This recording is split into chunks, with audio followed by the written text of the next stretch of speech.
তো hey guys, আসসালামু আলাইকুম। আজকের আমি আপনাদের সাথে আছি সুদীপা। আজকের আমার নানু বাড়ির একটি গল্প বলবো। নানু বাড়ি যেতেই একটা বট গাছ পড়ে। সেই বট গাছের ওপর থাকে কিছু পাখির দল। প্রতিদিনই আমি দেখি সেখান থেকে আমার স্কুল খুবই ধারে। আমার বাসা থেকে যেতে স্কুল আমার সবসময় সামনে বাজে। তো তো একদিন আমি ওই বট গাছের সামনে থেকে আমি স্কুলে যেতেছিলাম। হঠাৎ করে আমি মনে করলাম আমার শরীর হালকা হয়ে আসতেছিল। তো আমি ভাবলাম মনে হয় আমার কোনো ভুল হচ্ছে বা অন্য কোনো সমস্যা। আমি তাড়াতাড়ি পা চালাতে লাগলাম। হঠাৎ করে আমার বান্ধবী পেছন থেকে ডাক দিল, এই দাঁড়া। আমি হঠাৎ করে ডাক দেওয়ার পর আমি ভয় পেয়ে গেলাম। আমি বলতে লাগলাম, তুই তো আস্তে ডাক দিলেও পারতি।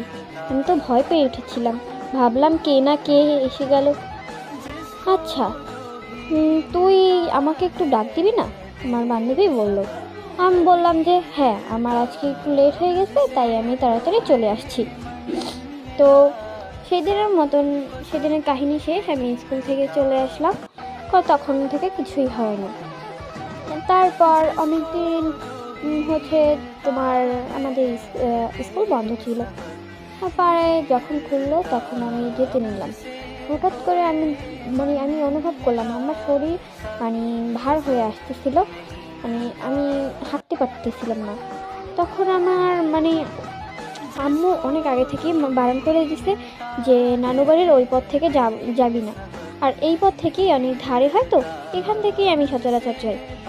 যেহেতু আম্মু মানা করছে, তারপরে আম্মু তো আমাকে ছোটোবেলা থেকে এখান থেকে নিয়ে যায় না। কিসের জন্য আমি সেটা শিওর জানি না, তবে আমার আম্মু যেতে মানা করেছে আমি সেইটুকুই জানি। তো আমি আম্মুর কথা মোতাবেক তো চলি, তবে মাঝে সাথে চলি না। এই যেমন আজকের দিনটা আমি সুন্দর করে যেতেছিলাম, হঠাৎ করে কে যেন আমার হাত টেনে ধরছে। পিছনে তাকাইছে, কাউকে দেখি না। তো আমি এর মতন স্কুলে চলে গেলাম। আমার মনই বসতেছিল না ক্লাসে। তো তখন আমি কি করব? তারপর আমার বান্ধবীর সাথে কথা বলতে শুরু করলাম। আমার বান্ধবীর সাথে এই ব্যাপারটা আমি শেয়ার করলাম। আমার বান্ধবী বলতে লাগলো, হ্যাঁ, এটা মনে হয় তোর মনের ভুল, তুই